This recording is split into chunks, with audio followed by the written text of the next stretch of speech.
will be brought into the farmer and land registries. Further, the issuance of Jan Samarth-based Kisan credit cards will be enabled in 5 states. Shrimp production and export.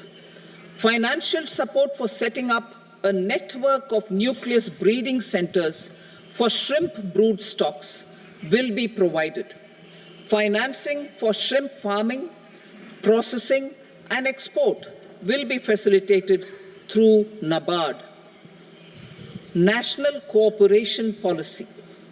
Our government will bring out a national cooperation policy for systematic, orderly, and all-round development of the cooperative sector, fast-tracking growth of rural economy and generation of employment opportunities on a large scale will be the policy goal. This year, I have made a provision of 1.52 lakh crore rupees for agriculture and allied sectors.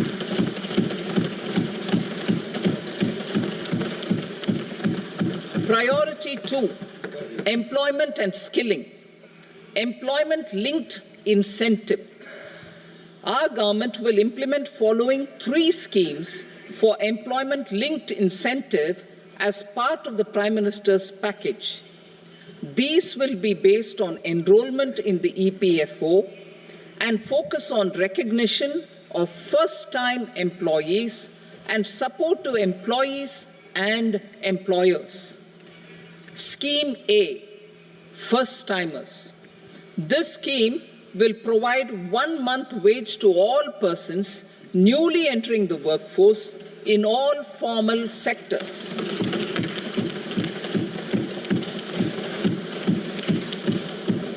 Direct benefit transfer of 1 month's salary in 3 installments to first-time employees as registered in the EPFO will be up to 15,000 rupees. The eligibility limit will be a salary of 1 lakh per month.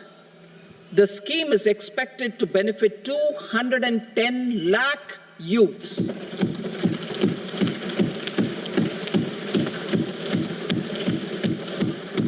Scheme B, job creation in manufacturing.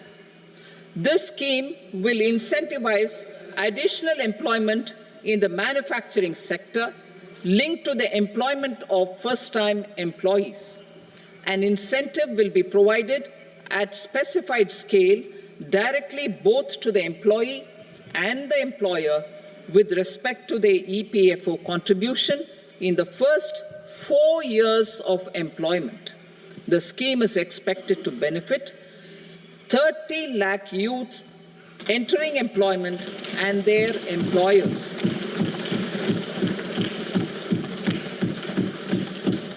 Scheme C, support to employers.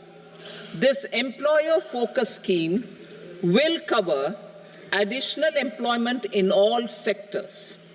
All additional employment within a salary of 1 lakh rupee per month will be counted.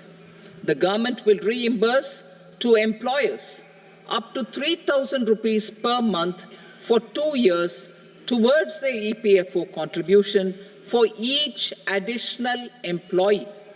The scheme is expected to incentivize additional employment of 50 lakh persons.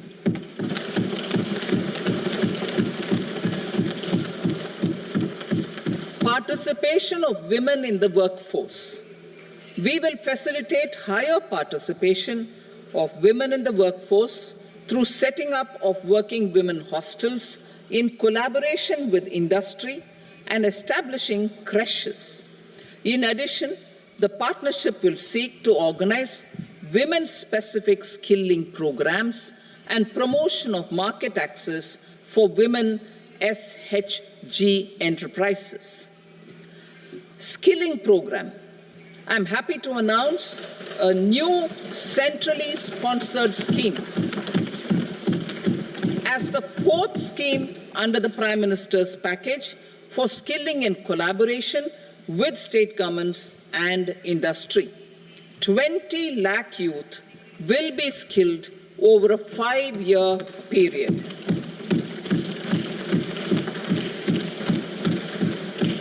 "1,000 industrial training institutes will be upgraded in hub and spoke arrangements with outcome orientation. Course content and design will be aligned to the skill needs of industry, and new courses will be introduced for emerging needs. Skilling loans. The model skill loan scheme will be revised to facilitate loans up to 7.5 lakh rupees with a guarantee from a government-promoted fund. This measure is expected to help 25,000 students every year.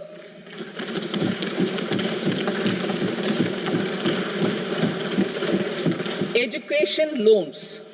For helping our youth who have not been eligible for any benefit under government schemes and policies, I am happy to announce a financial support for loans up to 10 lakh rupees for higher education in domestic institutions.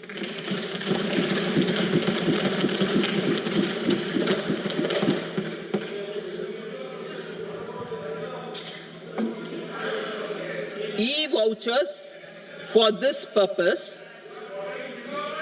E-vouchers for this purpose will be given directly to 1 lakh students every year for annual interest subvention of 3% of the loan amount.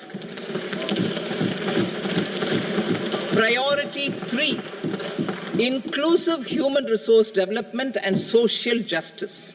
Saturation approach. Our government is committed to all-round, all-pervasive, and all-inclusive development of people, particularly farmers, youth, women, and the poor. For achieving social justice comprehensively, the saturation approach of covering all eligible people through various programs, including those for education and health, will be adopted to empower them by improving their capabilities. Implementation of schemes meant for supporting economic activities by craftsmen, artisans, self-help groups, scheduled caste, scheduled tribe, and women entrepreneurs and street vendors such as the PM Vishwakarma, PM Swanidhi, National Livelihood Missions, and Stand Up India will be stepped up. Purvodaya. The states in the eastern part of the country are rich in endowments and have strong cultural traditions. We will formulate a plan, Purvodaya, for the all-round development of the eastern region of the country, covering Bihar, Jharkhand, West Bengal, Odisha, and Andhra Pradesh. This will cover human resource development, infrastructure, and generation of economic opportunities to make the region an engine to attain Vikasit Bharat. On the Amritsar-Kolkata Industrial Corridor, we will support development of an industrial node at Gaya. This corridor will catalyze industrial development of the eastern region. The industrial node at Gaya will also be a good model for developing our ancient centers of cultural importance into future centers of modern economy. This model shall showcase Vikas B, Virasat B in a growth trajectory. We will also support development of road connectivity projects, namely 1. Patna-Purnia Expressway, 2. Buxar-Bhagalpur Expressway, 3. Bodh Gaya, Rajgir, Vaishali and Darbhanga spurs, and 4. Additional 2-lane bridge over River Ganga at Buxar at a total cost of 26,000 crore rupees.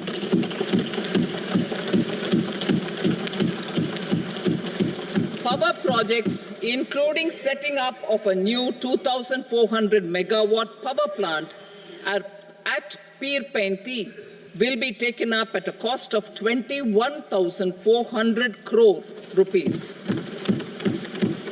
New airports, medical colleges, and sports infrastructure in Bihar will be constructed. An additional allocation to support capital investments will be provided. The requests of Bihar government for external assistance from multilateral development banks will be expedited.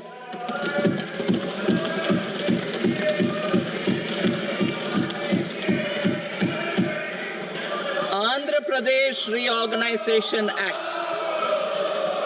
Our government has made concerted efforts to fulfill the commitments in Andhra Pradesh Reorganization Act. Recognizing the state's need for the capital, recognizing the state's need for a capital, we will facilitate special financial support through multilateral development agencies. In the current financial year, 15,000 crore rupees will be arranged with additional amounts in future years.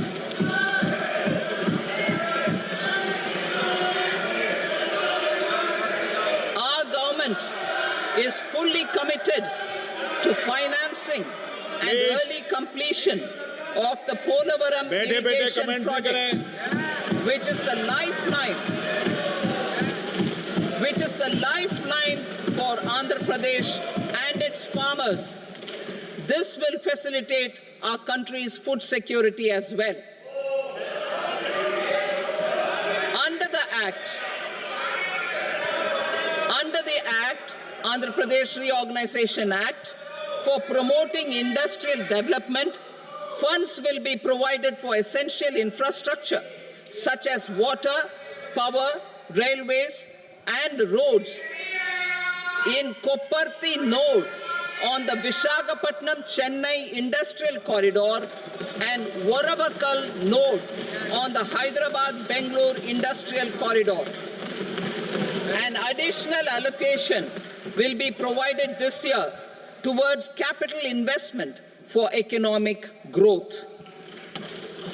Grants for backward regions of Rayalaseema, Prakasham, North Coastal Andhra, as stated in the Act, will be provided. PM Awas Yojana. 3 crore additional houses under the PM Awas Yojana in rural and urban areas in the country have been announced, for which the necessary allocations are being made. Women-led development.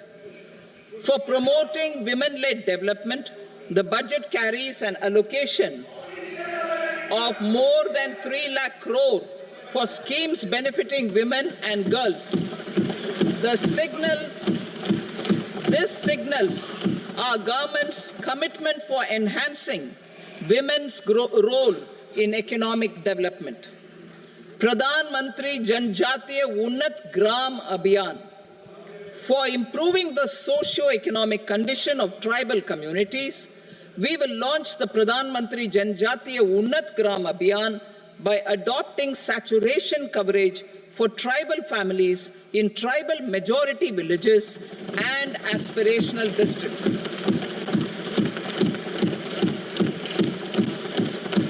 This will cover 63,000 villages, benefiting 5 crore tribal people.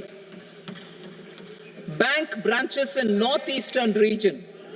More than 100 branches of India Post Payment Bank will be set up in the northeast region to expand the banking services. This year, I have made a provision of 2.66 lakh crore rupees for rural development, including rural infrastructure. Priority 4, manufacturing and services, support for promotion of MSMEs. This budget provides special attention to MSMEs and manufacturing, particularly labor-intensive manufacturing. We have formulated a package covering financing, regulatory changes, and technology support for MSMEs to help them grow and also compete globally, as mentioned in the interim budget. I am happy to announce the following specific measures. Credit guarantee scheme for MSMEs in the manufacturing sector. For facilitating term loans to MSMEs for purchase of machinery and equipment without collateral or third-party guarantee, a credit guarantee scheme will be introduced. The scheme will operate on pooling of credit risks of such MSMEs. A separately constituted self-financing guarantee fund will provide to each applicant guarantee cover up to 100 crore rupees, while the loan amount may be larger. The borrower will have to provide an upfront guarantee fee and an annual guarantee fee on the reducing loan balance. New assessment model for MSME credit.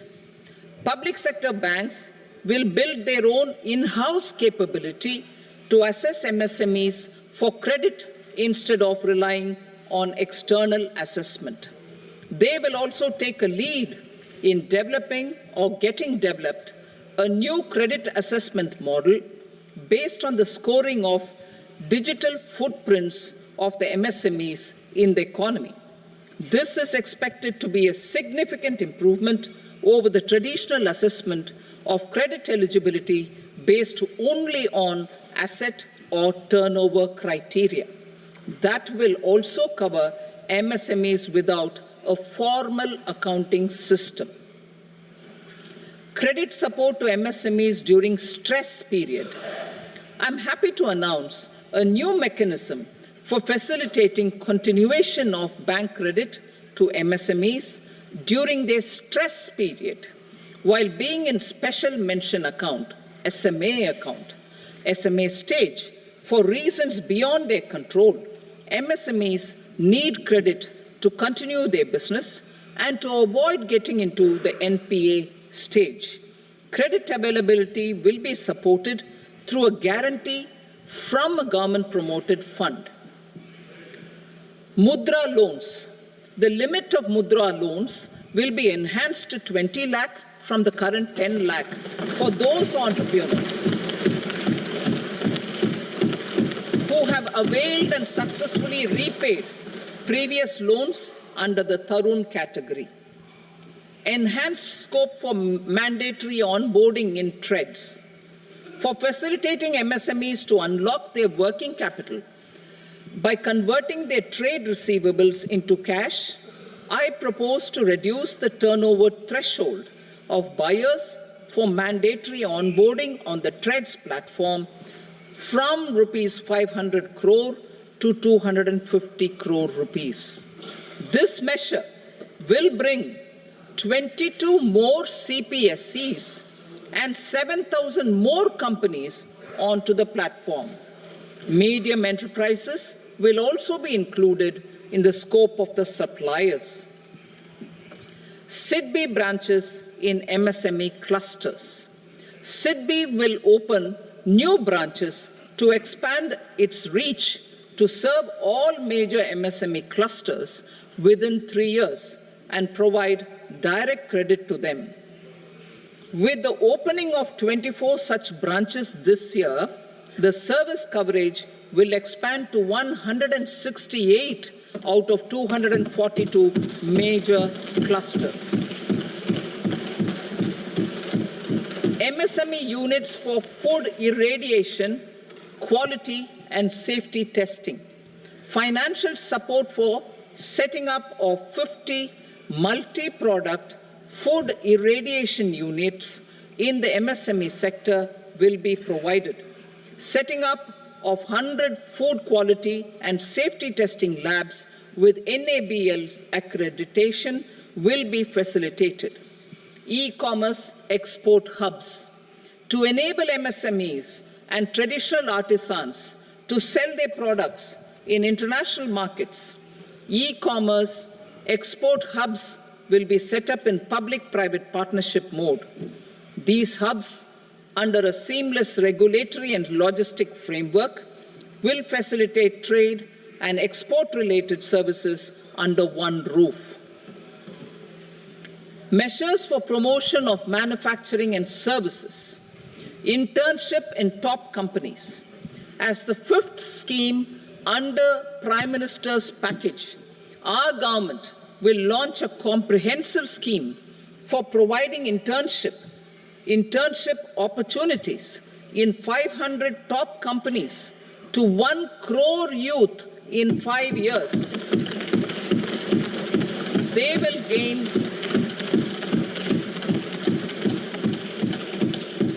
will gain exposure for 12 months to real-life business environment, varied professions, and employment opportunities.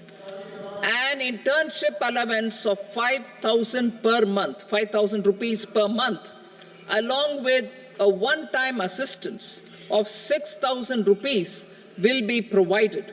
Companies will be expected to bear the training cost and 10% of their internship cost from their CSR funds.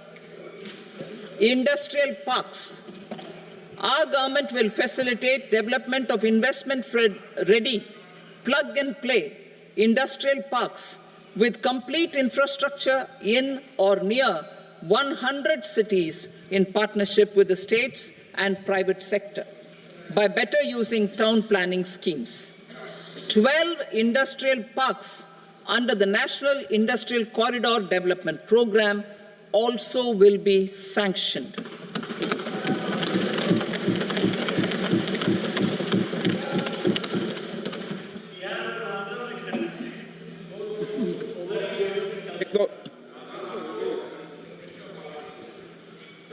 Veji paper, no, please, petty.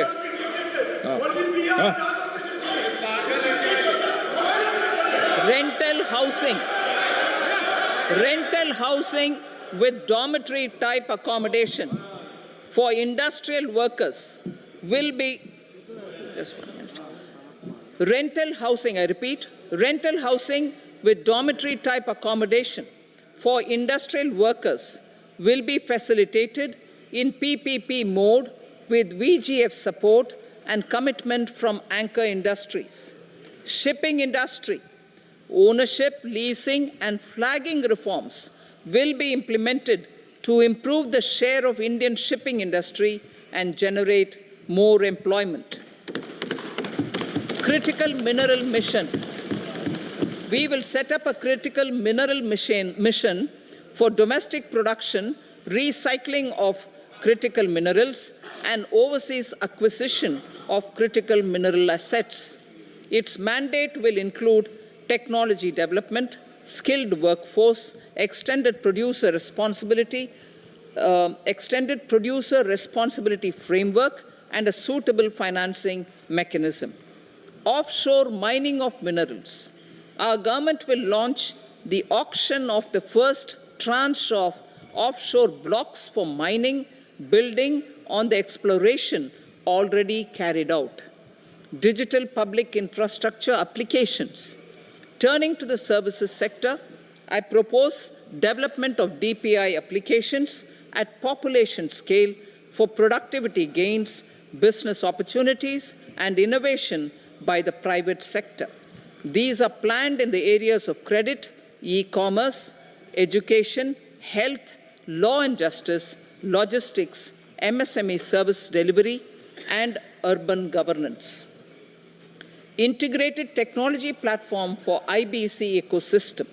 An integrated technology platform will be set up for improving the outcomes under the Insolvency Bankruptcy Code for achieving consistency, transparency, timely processing, and better oversight for all stakeholders.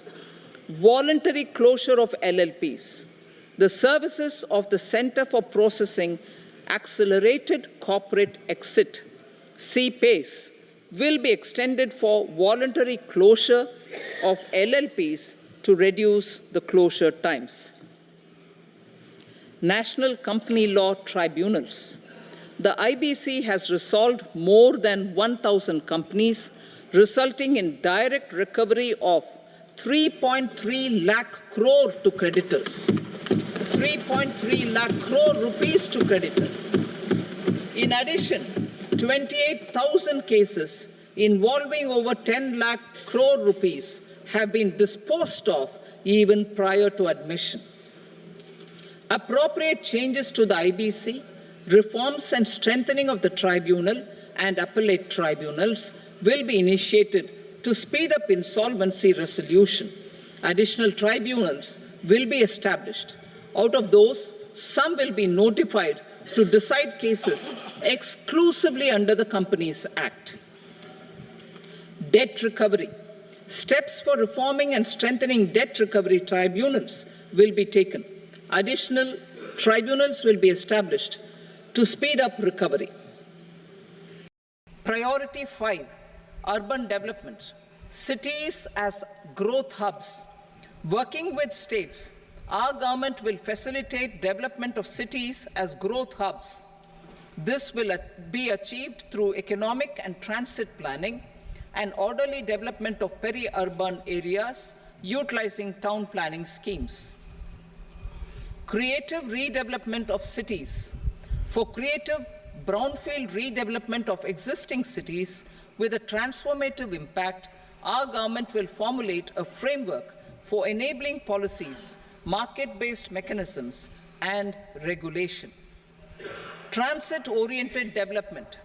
Transit-oriented development plans for 14 large cities with a population above 30 lakh will be formulated, along with an implementation and financing strategy. Urban housing. Under the PM Awas Yojana, Urban 2.0, housing needs of 1 crore urban poor and middle-class families will be addressed with an investment of 10 lakh crore rupees. This will include the central assistance of 2.2 lakh crore rupees in the next 5 years. A provision of interest subsidy to facilitate loans at affordable rates is also envisaged. In addition, enabling policies and regulations for efficient and transparent rental housing markets with enhanced availability will also be put in place. Water supply and sanitation. In partnership with state governments and multilateral development banks, we will promote water supply, sewage treatments, and solid waste management projects and services for 100 large cities through bankable projects. These projects will also envisage use of treated water for irrigation and filling up of tanks in nearby areas. Street markets. Building on the success of PM Swanidhi scheme in transforming the lives of street vendors, our government envisions a scheme to support each year over the next 5 years the development of 100 weekly hearts or street food hubs in select cities. Stamp duty. We will encourage states which continue to charge high stamp duty to moderate the rates for all and also consider further lowering duties for properties purchased by women. This reform will be made an essential component of urban development schemes. Priority 6, energy security, energy transition. In the interim budget, I had announced our strategy to sustain high and more resource-efficient economic growth, along with the energy security in terms of availability accessibility, and affordability. We will bring out a policy document on appropriate energy transition pathways that balances the imperatives of employment, growth, and environmental sustainability. PM Surya Ghar Muft Bijli Yojana. PM Surya Ghar Muft Bijli Yojana. In line with the announcement in the interim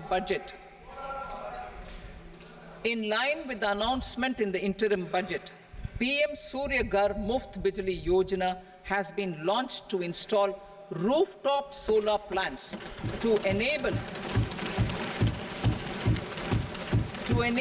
1 crore households obtain free electricity up to 300 units every month. The scheme has generated remarkable response with more than 1.28 crore registrations and 14 lakh applications, and we will further encourage it. Pumped storage policy. A policy for promoting pumped storage projects will be brought out for electricity storage and facilitating smooth integration of the growing share of renewable energy with its variable and intermittent nature in the overall energy mix. Research and development of small and modular nuclear reactors. Nuclear energy is expected to form a very significant part of the energy mix for Vikasit Bharat. Towards that pursuit, our government will partner with the private sector for 1. Setting up Bharat Small Reactors, 2. Research and development of Bharat Small Modular Reactor, and 3. Research and development of newer technologies for nuclear energy. The R&D funding announced in the interim budget will be made available for this sector also. Advanced ultra supercritical thermal power plants. The development of indigenous technology for advanced ultra supercritical thermal power plants with much higher efficiency has been completed. A joint venture between NTPC and BHEL will set up a full-scale 800 megawatt commercial plant using AUSC technology. The government will provide the required fiscal support. Moving forward, development of indigenous capacity for the production of high-grade steel and other advanced metallurgy materials for these plants will result in strong spin-off benefits for the economy. Roadmap for hard-to-abate industries. A roadmap for moving the hard-to-abate industries from energy efficiency targets to emission targets will be formulated. Appropriate regulations for transition of these industries from the current perform, achieve, and trade mode to Indian carbon market mode will be put in place. Support to traditional micro and small industries. An investment-grade energy audit of traditional micro and small industries in 60 clusters, including brass and ceramic, will be facilitated.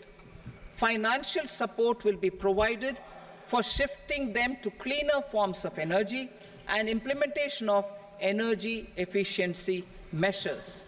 The scheme will be replicated in another 100 clusters in the next phase. Priority 7, infrastructure investment by central government. Significant investment the central government has made over the years in building and improving infrastructure has had a strong multiplier effect on the economy. We will endeavor to maintain strong fiscal support for infrastructure over the next 5 years in conjunction with imperatives of other priorities and fiscal consolidation. This year, I have provided 11,11,111 crore rupees for capital expenditure. This would be 3.4% of our GDP. Infrastructure investment by state governments. We will encourage states to provide support of similar scale for infrastructure, subject to their development priorities. A provision of 1.5 lakh crore rupees for long-term interest-free loans have been made this year also to support the states in their resource allocation. Private investment in infrastructure. Investment in infrastructure by private sector will be promoted through viability gap funding and enabling policies and regulations. A market-based financing framework will be brought out. Pradhan Mantri Gram Sadak Yojana, Phase 4 of the PMGSY will be launched to provide all-weather connectivity to 25,000 rural habitations, which have become eligible in view of their population increase. Irrigation and flood mitigation. Bihar has frequently suffered from floods, many of them originating outside the country. Plans to build flood control structures in Nepal are yet to progress. Our government, through the Accelerated Irrigation Benefit Program and other sources, will provide financial support for projects with estimated cost of 11,500 crore rupees, such as the Kosi-Michi intra-state link and 20 other ongoing and new schemes, including barrages, river pollution abatement, and irrigation projects. In addition, survey and investigation of Kosi-related flood mitigation and irrigation projects will be undertaken.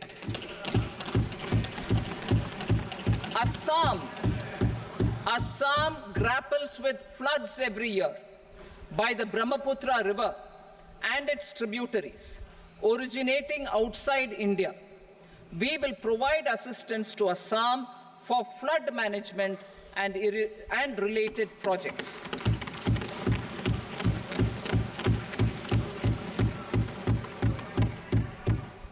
Himachal Pradesh suffered extensive losses due to floods last year. Our government will provide assistance to the state for reconstruction and rehabilitation through multilateral development assistance.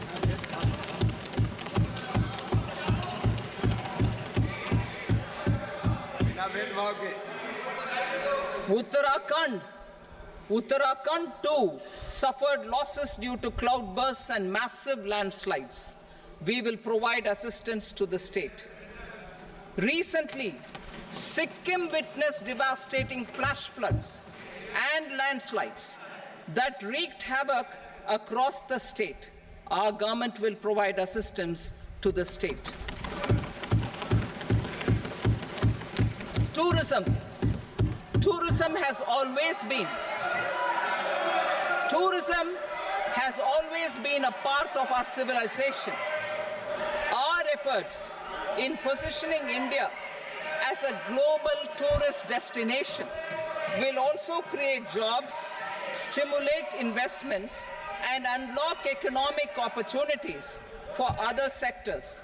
In addition to the measures outlined in the interim budget, I propose the following measures. Vishnupad Temple at Gaya and Mahabodhi Temple at Bodh Gaya in Bihar are of immense spiritual significance. Comprehensive development of Vishnupad Temple Corridor and Mahabodhi Temple Corridor will be supported, modeled on the successful Kashi Vishwanath Temple Corridor to transform them into world-class pilgrim and tourist tourist destinations. Rajgir holds immense religious significance for Hindus, Buddhists and Jains. The 20th Tirthankara Muniswarata temple in the Jain temple complex is ancient. The Saptarishi or the 7 hot springs form a warm water Brahmkund that is sacred. A comprehensive development initiative for Rajgir will be undertaken. Our government will support the development of Nalanda as a tourist center, besides reviving Nalanda University to its glorious stature. Odisha's scenic beauty, temples, monuments, craftsmanship, wildlife sanctuaries, natural landscapes, and pristine beaches make it an ultimate tourism destination. Our government will provide assistance for their development to Odisha as well. Priority 8, innovation, research and development. We will operationalize the Anusandhan National Research Fund for basic research and prototype development. Further, we will set up a mechanism for spurring private sector-driven research and innovation at commercial scale with a financing pool of 1 lakh crore rupees in line with the announcement in the interim budget. Space economy. With our continued emphasis on expanding the space economy by 5 times in the next 10 years, a venture capital fund of 1,000 crore rupees will be set up. Priority 9, next generation reforms. Economic policy framework. We will formulate an economic policy framework to delineate the overarching approach to economic development and set the scope of the next generation of reforms for facilitating employment opportunities and sustaining high growth. Our government will initiate and incentivize reforms for 1. Improving productivity of factors of production, and 2. Facilitating markets and sectors to become more efficient. These reforms will cover all factors of production, namely land, labor, capital, and entrepreneurship, and technology as an enabler of improving total factor productivity and bridging inequality. Effective implementation of several of these reforms requires collaboration between the center and the states and building consensus as development of the country lies in development of the states.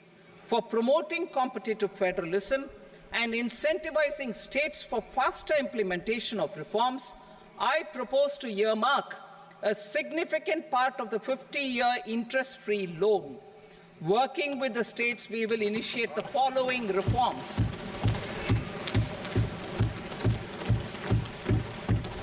Land-related reforms and actions, both in the rural and urban areas, will cover land administration, will cover 1. Land administration, planning and management, and 2. Urban planning usage and building bylaws. These will be incentivized for completion within the next 3 years through appropriate fiscal support. Rural land-related actions. Rural land-related actions will include 1. Assignment of unique land parcel identification number, UL PIN, or Bhu Aadhaar for all lands. 2. Digitization of cadastral maps. 3. Survey of subdivisions, survey of map subdivisions as per current ownership. 4. Establishment of land registry. And 5. Linking to the farmers registry. These actions will also facilitate credit flow and other agricultural services. Urban land related actions. Land records in urban areas will be digitized with GIS mapping. An IT-based system for property record administration, updating, and tax administration will be established. These will also facilitate improving the financial position of urban local bodies. Labor-related reforms, services to labor. Our government will facilitate the provision of a wide array of services to labor, including those for employment and skilling. A comprehensive integration of e-Shram portal with other portals will facilitate such one-stop solution. Open architecture databases for the rapidly changing labor market, skill requirements, and available job roles, and a mechanism to connect job aspirants with potential employers and skill providers will be covered in these services. Shram Suvidha and Samadhan portal. Shram Suvidha and Samadhan portal will be revamped to enhance ease of compliance for industry and trade. Capital and entrepreneurship related reforms, financial sector vision and strategy.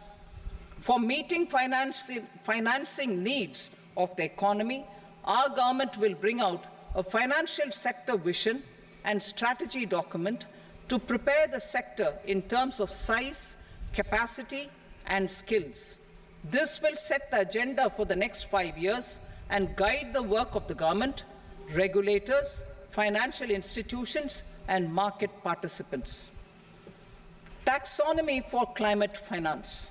We will develop taxonomy for climate finance for enhancing the availability of capital for climate adaptation and mitigation.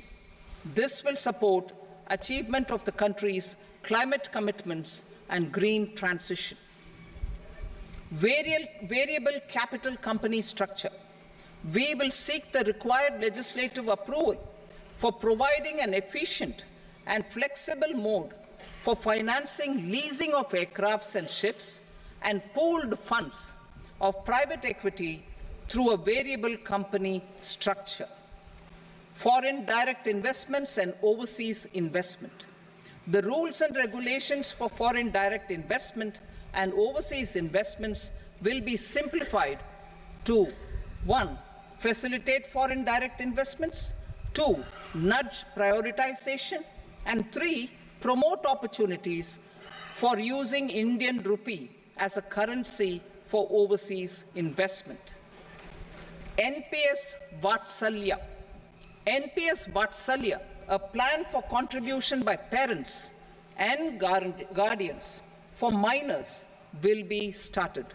On attaining the age of majority, the plan can be converted seamlessly into a normal NPS account. Use of technology. We have successfully used technology for improving productivity and bridging inequality in our economy during the past 10 years. Public investment in digital infrastructure and innovations by the private sector have helped in improving access of all citizens, particularly the common people, to market resources, education, health and services. We will step up adoption of technology towards digitalization of the economy. Ease of doing business. For enhancing ease of doing business, we are already working on the Jan Vishwas Bill 2.0. Further, states will be incentivized for implementation of the business reforms, action plans, and digitalization. Data and statistics. For improving data governance, collection, processing and management of data and statistics, different sectoral databases, including those established under the Digital India Mission, will be utilized with active use of technology tools. New pension scheme. The committee to review the NPS has made considerable progress in its work. I am happy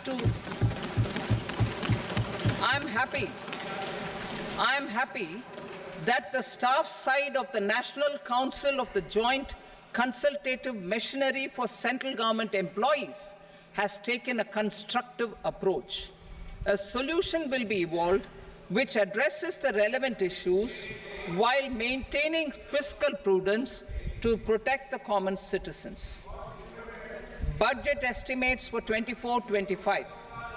For the year 24-25, total receipts other than borrowings and the total expenditure are estimated at 32.07 lakh crore rupees and 48.21 lakh crore rupees respectively. The net tax receipts are estimated at 25.83 lakh crore rupees. The fiscal deficit is estimated at 4.9% of the GDP. The gross and the net market borrowings through dated securities during 24-25 are estimated at 14.01 lakh crore rupees and 11.63 lakh crore rupees respectively. Both will be less than that in 23-24. The fiscal consolidation path announced by me in 2021 has served our economy very well, and we aim to reach the deficit below 4.5% next year. The government is committed to staying the course. From 2026-27 onwards, our endeavor will be to keep the fiscal deficit each year such that the central government's debt will be on a declining path as percentage of GDP. I will now move to Part B.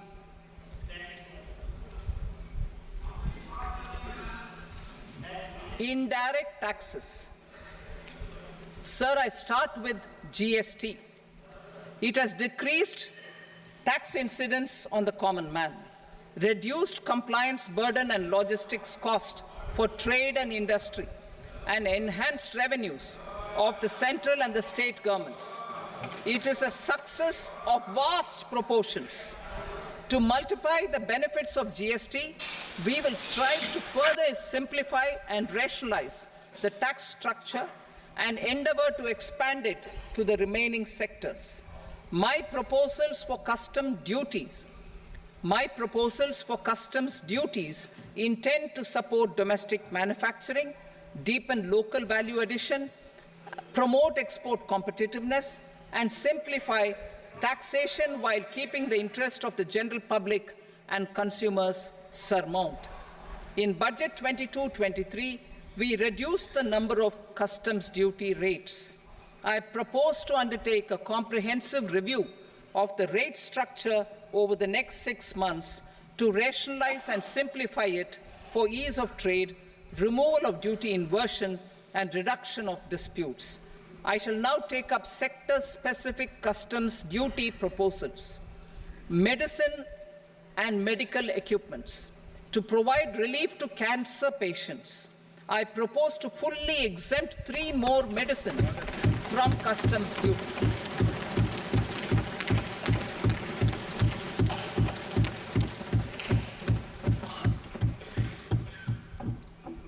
I also propose changes in the BCD on X-ray tubes and flat panel detectors for use in medical X-ray machines under the phased manufacturing program so as to synchronize them with the domestic capacity addition.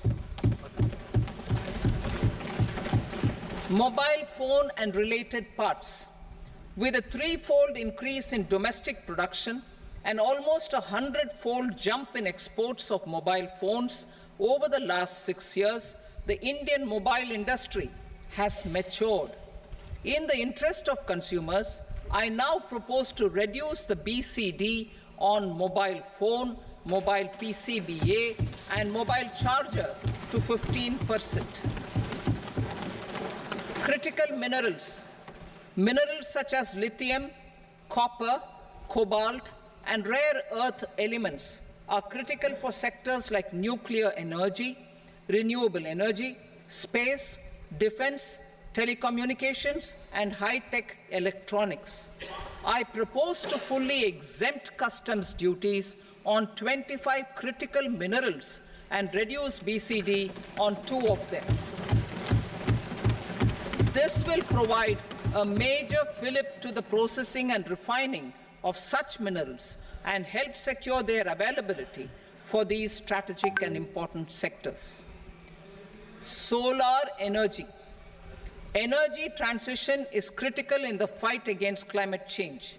To support energy transition, I propose to expand the list of exempted capital goods for use in the manufacture of solar cells and panels in the country. Further, in view of sufficient domestic manufacturing capacity of solar gas, glass and tinned copper interconnect, I propose not to extend the exemption of custom duties provided to them. Marine products. India's seafood exports in the last financial year touched an all-time high of more than 60,000 crores of rupees. Frozen shrimp accounted for about 2/3 of these exports. To enhance their competitiveness, I propose to reduce BCD on certain broodstock, polychaete worms, shrimp, and fish feed to 5%. I also propose to exempt customs duty on various inputs for manufacture of shrimp and fish feed. Leather and textile. Similarly, to enhance the competitiveness of exports in the leather and textile sectors, I propose to reduce BCD on real down-filling material from duck or goose. I am also making additions to the list of exempted goods for manufacture of leather and textile garments, footwear, and other leather articles for export. To rectify inversion in duty, I propose to reduce BCD subject to conditions on methylene diphenyl diisocyanate, MDI, for manufacture of spandex yarn from 7.5 to 5%. Furthermore, the export duty structure on raw hides, skin, and leather is proposed to be simplified and rationalized. Precious metals. To enhance domestic value addition in gold and precious metal jewelry in the country, I propose to reduce customs duties on gold and silver to 6% and that of platinum to 6.4%. Other metals. Steel and copper are important raw materials. To reduce their cost of production, I propose to remove the BCD on ferronickel and blister copper. I am also continuing with nil BCD on ferrous scrap and nickel cathode and concessional BCD of 2.5% on copper scrap. Electronics. To increase value addition in the domestic electronics industry, I propose to remove the BCD subject to conditions on oxygen-free copper for manufacture of resistors. I also propose to exempt certain parts for manufacture of connectors. Chemicals and petrochemicals. To support existing and new capacities in the pipeline, I propose to increase the BCD on ammonium nitrate from 7.5% to 10%. Plastics. PVC flex banners are non-biodegradable and hazardous for environment and health. To curb their imports, I propose to raise the BCD on them from 10 to 25%. Telecommunication equipment. To incentivize domestic manufacturing, I propose to increase the BCD from 10 to 15% on PCBA of specified telecom equipment. Trade facilitation.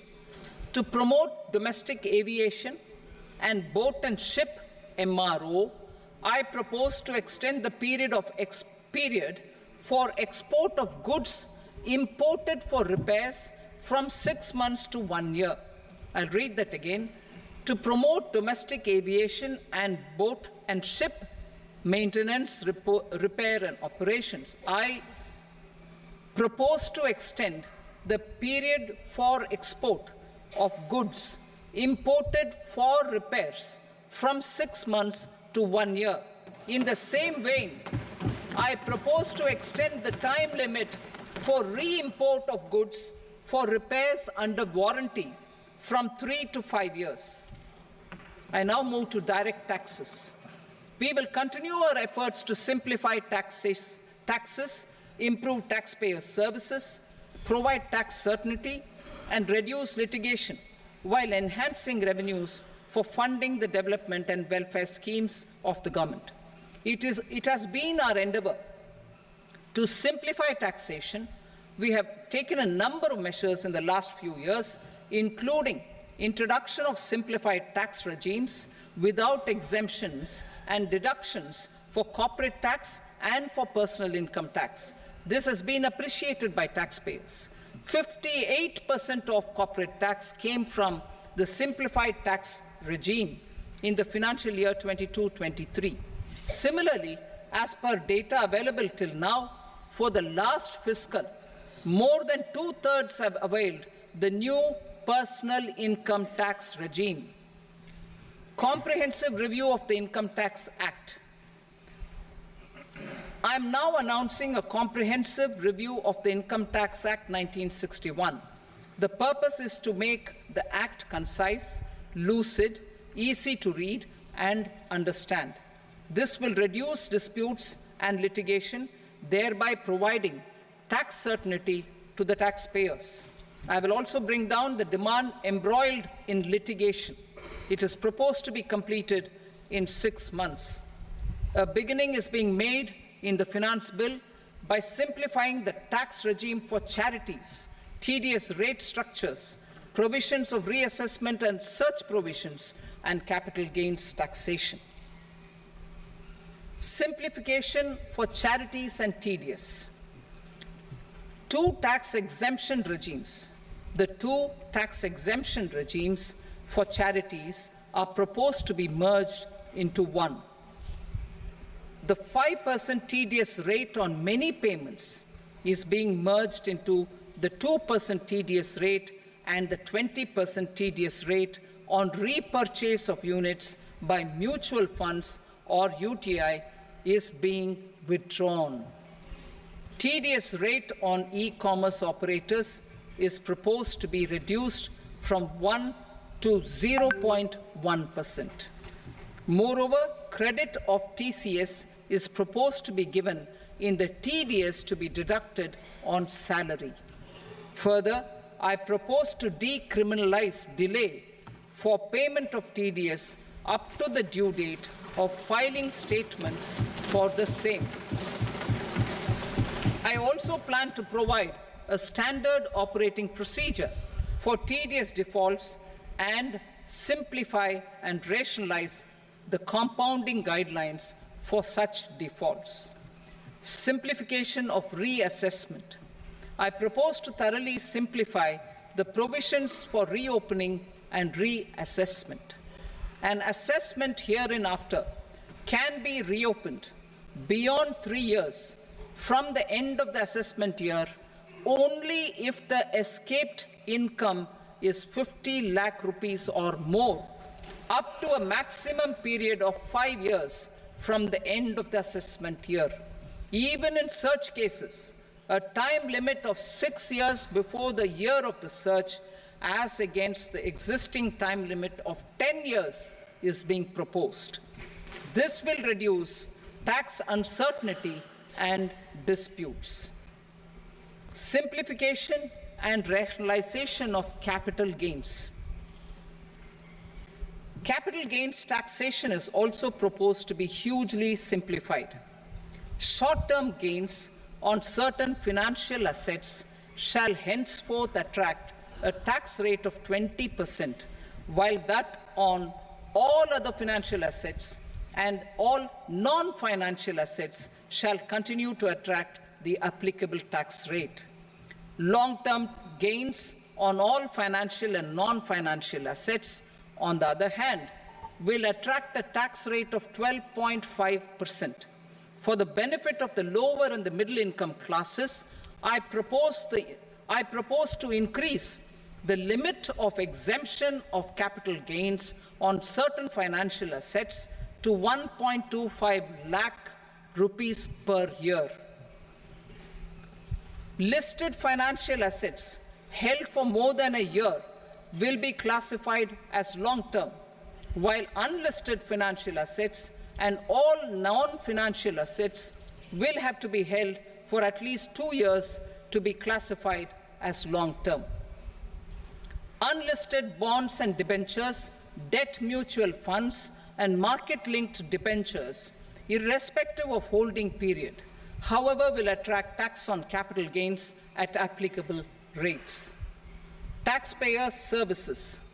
All the major taxpayer services under GST and most services under customs and income tax have been digitalized. All remaining services of customs and income tax, including rectification and order giving effect to appellate orders, shall be digitalized and made paperless over the next 2 years. Litigation and appeals. While our concerted efforts to reduce pendency of appeals at various appellate fora are beginning to show good results, it will continue to engage our highest attention.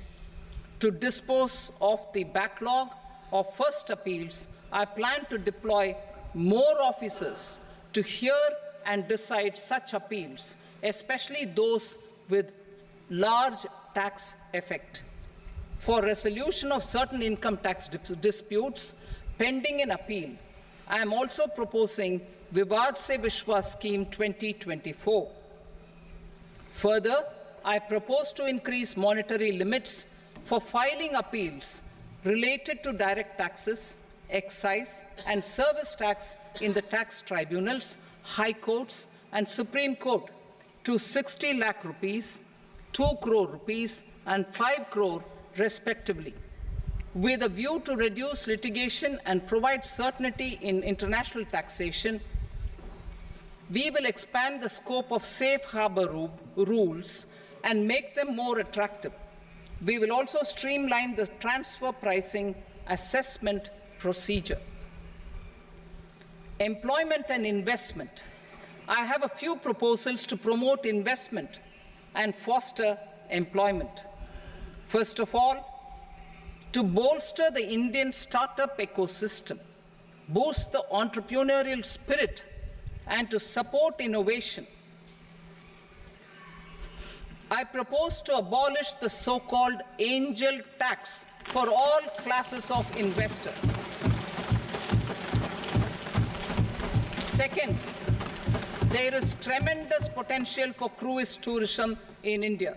To give a fillip to this employment-generating industry, I am proposing a simpler tax regime for foreign shipping companies operating domestic cruises in the country. Third, India is a world leader in the diamond cutting and polishing industry, which employs a large number of skilled workers. To further promote the development of this sector, we would provide for safe harbor rates for foreign mining companies selling raw diamonds in the country. Fourth, to attract foreign capital for our development needs, I propose to reduce the corporate tax rate on foreign companies from 40 to 35%. Deepening the tax base. I have a couple of proposals for deepening the tax base. First, security transaction tax on futures and options of securities is proposed to be increased to 0.02% and 0.1% respectively. Second, for reasons of equity, I propose to tax income received on buyback of shares in the hands of recipients. Other proposals. To improve social security benefits, deduction of expenditure by employers towards NPS is proposed to be increased from 10 to 14% of the employee's salary. Similarly, deduction of this expenditure up to 14% of salary from the income of employees in private sector, public sector banks, and undertakings opting for the new tax regime is proposed to be provided. Indian professionals working in multinationals get ESOPs and invest in social security schemes and other movable assets abroad. Non-reporting of such small foreign assets has penal consequences under the Black Money Act. Such non-reporting of movable assets up to 20 lakh rupees is proposed to be depenalized. Other major proposals in the finance bill relate to withdrawal of equalization levy of 2%, expansion of tax benefits to certain funds and entities in IFSCs, and immunity from penalty and prosecution to Benamidar on full and true disclosure so as to improve conviction under the Benami Transaction Prohibition Act 1988. Personal income tax. Coming to personal income tax rates, I have two announcements to make for those opting for the new tax regime. First, the standard deduction for salaried employees is proposed to be increased from 50,000 to 75,000 rupees.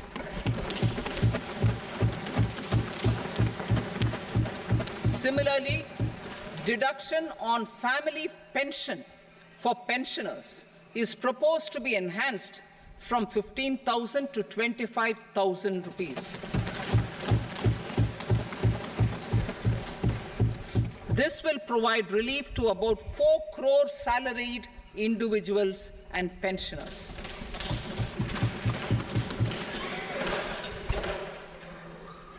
Second, in the new tax regime, the tax rate structure is proposed to be revised as follows: 0 to 3 lakh rupees, nil; 3 to 7 lakh rupees, 5%; 7 to 10 lakh rupees, 10%; 10 to 12 lakh rupees, 15%; 12 to 15 lakh rupees, 20%; and above 15 lakh rupees, 30%.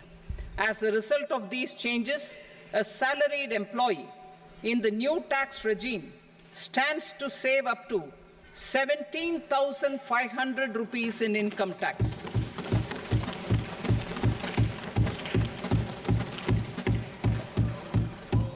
Apart from these, I am also making some other changes as given in the annexure. As a result of these proposals, revenue of about 37,000 crore, that is 29,000 crore in direct taxes and 8,000 crore in indirect taxes, will be foregone, while revenue of about 30,000 crore rupees will be additionally mobilized. Thus, the total revenue foregone is about 7,000 crores annually. Mr. Speaker, sir, with this, I commend the budget to this august House. Jai Hind.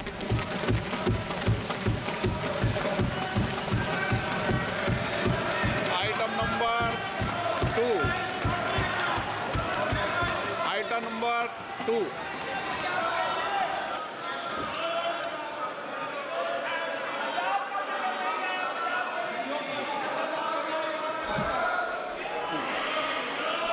Sir, with your permission, I rise to lay on the table the following statements under Section 3 of the Fiscal Responsibility and Budget Management, FRBM Act 2003, Medium-Term Fiscal Policy cum Fiscal Policy Strategy Statement, and Macroeconomic Framework Statement. Item number 3. Sir, with your permission, I rise to move for leave to introduce the Finance Number 2 Bill 2024. प्रश्न ये कि विधेयक को पुनर्स्थापित करने की अनुमति प्रदान की जाए। जो सदस्य इसके पक्ष में हाँ कहें, जो सदस्य विरोध में ना कहें। मेरे विचार में निर्णय हाँ वालों के पक्ष में अनुमति प्रदान की जाती है। माननीय मंत्री जी, अब विधेयक पुनर्स्थापित करें। Sir, I introduce the bill. Item number 4. The Union Territory of Jammu and Kashmir budget. Sir, I rise to present a statement, Hindi and English versions, of the estimated receipts and expenditure of the Union Territory of Jammu Kashmir for the year 24-25. सभा की कार्रवाई कल बुधवार दिनांक 24 जुलाई 2024 को प्राप्त 11 बजे तक के लिए स्थगित की जाती है।